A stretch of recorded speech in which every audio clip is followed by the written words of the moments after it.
Bismillah ar-Rahman ar-Rahim. Good evening. You're watching the news from the Sultanate of Oman television. First, the headlines. With royal blessings of His Majesty Sultan Qaboos, the National CEO program is launched.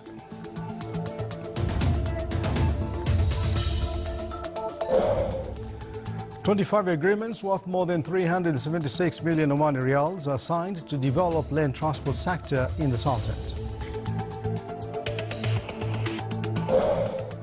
Stages of preparing the Omani Cultural Heritage Program topped the first meeting of the directing committee of the program. And the Municipal Council of the Governorate of Musandam plans to establish domestic company to enhance economic growth in the Governorate.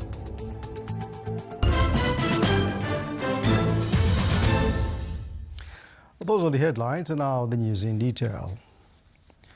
With the royal blessings of His Majesty Sultan Qaboos, the Public-Private Partnership Action Team announced launching the National CEO program, which is supervised by the Competence Development Institute at the Diwan of the Royal Court. The program, which provides a unique learning experience for the targeted category, aims to providing the private sector with qualified Omani leaders in a bid to enhance the performance of the private sector and to enabling it to play a bigger role in the growth of the national economy. The 12-month-long education program includes 6 modules that cover the latest thoughts and researches on leadership. Application for the first batch of 30 participants from the private sector can be submitted from March 17th to April 11th, 2015. The selection process has been designed in a way to be transparent and fair.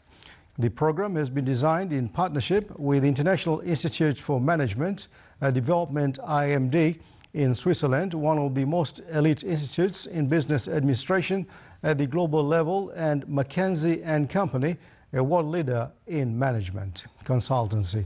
The program helps in laying the foundation for the future Omani CEOs, as the participants will join experienced CEOs to help them build constructive relations and develop new capabilities for thought. They will also replicate new experiences for leadership, whether in business or at the individual or institutional levels.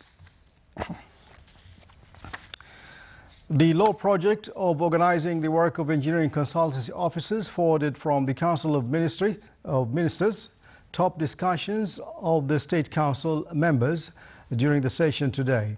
The law consists of 36 articles. Many of its texts were deleted and others amended in order to contribute in the work progress of these officers.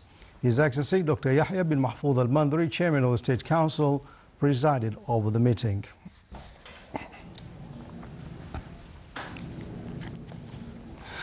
His Excellency Dr. Ahmed bin Mohammed al-Futaisi, Minister of Transport and Communications, during the signing of 25 agreements for land transport sector, stressed that the upcoming stage will witness the inauguration and implementation of a number of projects which will develop land transport sector in the Sultanate. The agreements are worth more than 376 million Omani Riyals and included a number of dual and single carriageways, flyovers and consultancy services. The agreement topped by the second phase of Batna Express Highway, with a length of about 45 kilometers and at a cost of more than 142 million Omani Riyals, in addition to 37.5 kilometers of Barka Nakhal dual carriageway and service roads for a length of 27 kilometers, worth about 65 million Omani Riyals.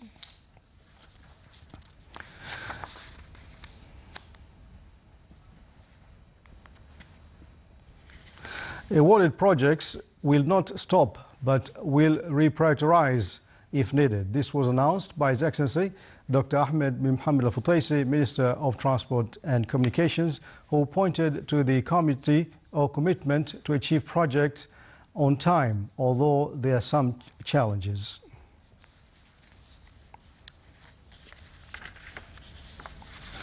From his side, His Excellency Engineer Salim bin Mohammed al-Naimi, Under Secretary of the Ministry of Transport and Communications for Transport, said that the most important projects which will be implemented by the Sultanate this year is dual carriageways of Adam Thamrate on its first and second stages.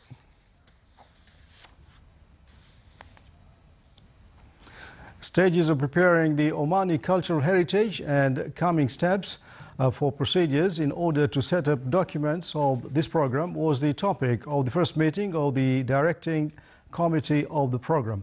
The committee discussed the necessity of paying attention to heritage as a national priority, considering it a basis for the Omani society identity and a source for knowledge and local culture and income resources. The committee also reviewed restrictions of existing and future works to the concerned authorities regarding cultural heritage. The meeting was presided over by His Excellency Dr. Abdullah bin Nasser Al-Harasi, Chairman of the Public Authority for Radio and Television.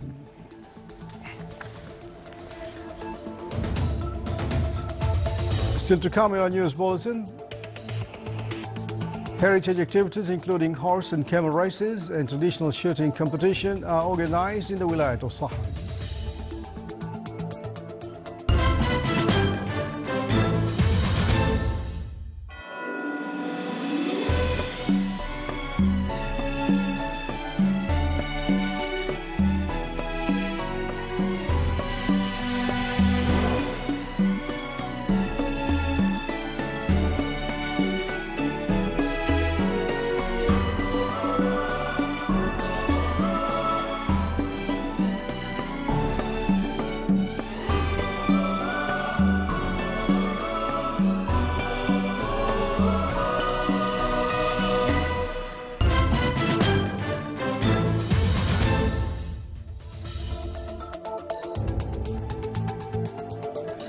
Welcome back to the news from the Sultanate of Oman Television. U.S. and Iranian officials continued their discussions on Tehran's disputed nuclear program today. The talks led by U.S. Secretary of State John Kerry and Iranian Foreign Minister Mohammad Javad Zarif come after an open letter from U.S. Republican senators who warned that any nuclear deal could expire the day U.S. President Barack Obama leaves office. Iranian diplomats twice confronted the U.S. negotiators in the nuclear talks on Sunday and Monday. A U.S. official described the Republican intervention as a new challenge for negotiations, facing an end-of-the-month deadline for a framework accord. Zarif said this topic included the potential speed of a softening of U.S. economic sanctions and the new issue of the letter from the senators. Kerry and Zarif met for nearly 5 hours in the Swiss city of Lausanne yesterday before the Iranians departed for Brussels for talks with European negotiators. The U.S. Security Council voted on extending the United Nations Assistance Mission in Afghanistan, UNAMA, mandate by a year. The unanimous result extends the mandate until 17th of March 2016.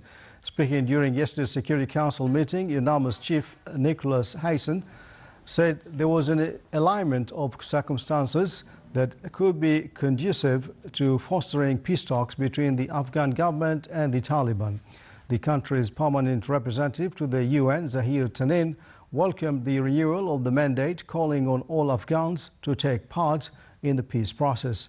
The number of civilians killed or wounded in fighting in Afghanistan climbed by 22% in 2014 to reach the highest level in 5 years as foreign troops concluded their combat mission.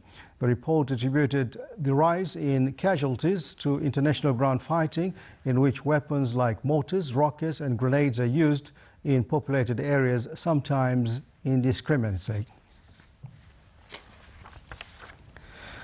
The leader of the Joint List cast his vote today in Israel's parliamentary elections. Ayman Odeh said the party will prevent the right from forming the next government. The Joint List is a recently established alliance of 4 small, largely Arab-backed parties representing Israel's 20% Arab minority that could emerge as the third largest bloc post-election. A strong showing of the Joint List would make it harder for Prime Minister Benjamin Netanyahu to build a ruling coalition. Polls predict the Joint List could win 13 seats in the fractured 120-member parliament or Knesset, coming in the third behind the center-left Zionist Union and the rightist Likud party. Around 20% of Israel's 8 million people are Arabs. mostly living in and around the cities of Nazareth and Haifa.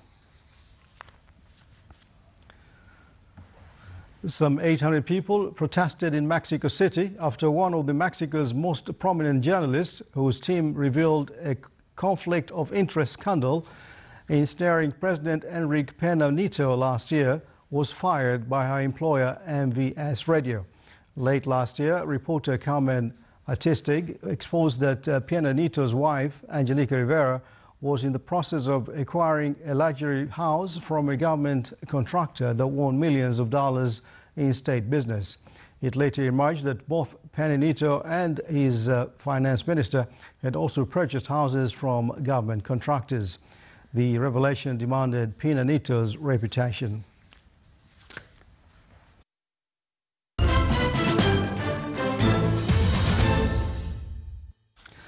Becky and the Salted, supporting health and social way of life of women, was the theme of Women Health Conference organized by Nutrition Department of Al Nahda Hospital.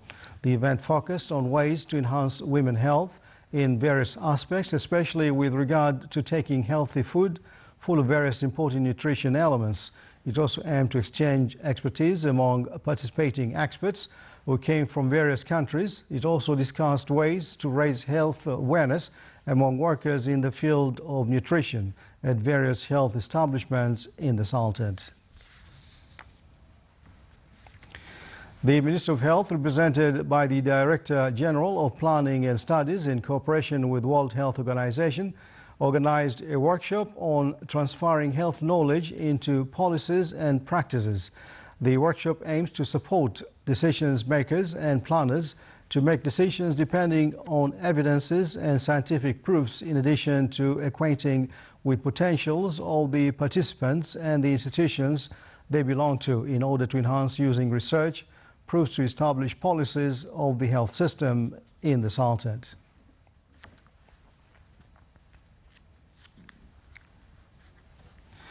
In order to disseminate health culture among the university community, the activities of the 7th Nursing Week was organized at Sultan Qaboos University under the theme "A Beginning of Changes." The activities focused on acquainting students with the most prominent health problems in the society by using innovative ways. The exhibition organized as part of these activities included stalls that instill on students the importance of taking healthy food. The activities also included other youth initiatives and discussion sessions. In order to avoid problems faced by consumers with services and commodity providers, the Public Authority for Consumer Protection recalled more than 200,000 vehicles during 2014 to ensure their validity and compliance with technical standards applicable in the Sultanate. To activate these procedures, the authority had launched recently a website for recalls, which highlights all commodity recalls and warnings for consumers, which come as a translation of real partnership with the private sector.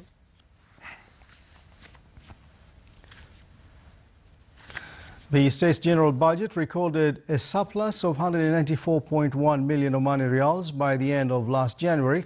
The National Center for Statistics and Information revealed that the government revenue retreated to 21.6%, stabilizing at 763.5 million Omani Riyals.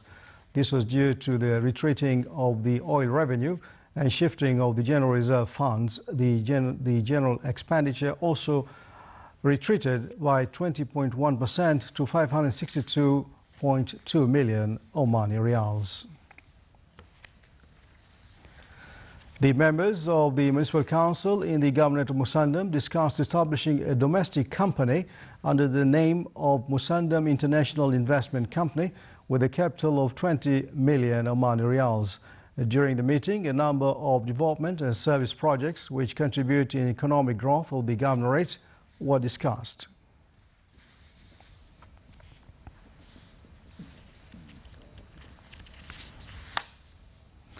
In the Wilayat of Saham, in the Governorate of North Batina, heritage activities were organized that included horse and camel races and traditional shooting competition. These activities were accompanied by performing Omani traditional arts. Various exhibitions were also held by some government and non-governmental bodies. At the end of the event, distinguished participants were honored.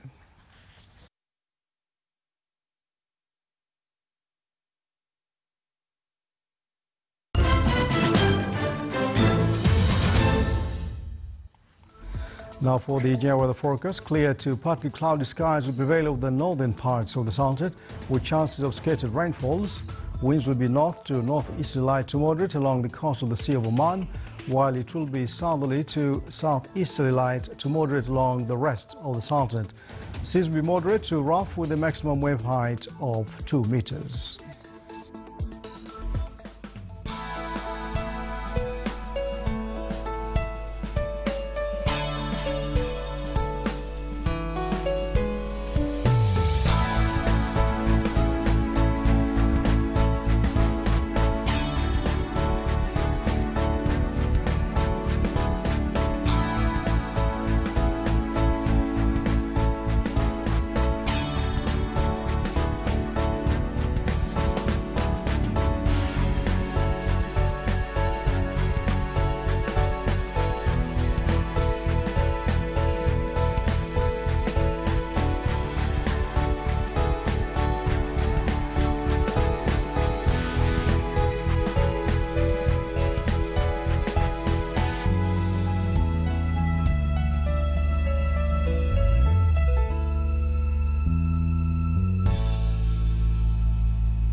This is the Sultanate of Oman Television. Before we enter tonight's bulletin, here are the main points once again.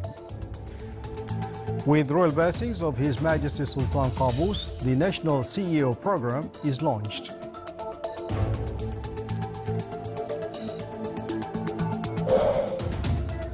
"25 agreements worth more than 376 million Omani riyals are signed to develop land transport sector in the Sultanate.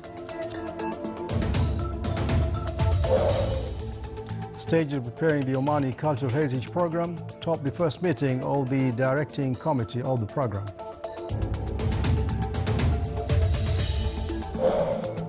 And the Municipal Council of Governorate of Musandam plans to establish a domestic company to enhance economic growth in the Governorate. And with that, we come to the end of tonight's news bulletin. From all of us here in newsroom and the studios, good night.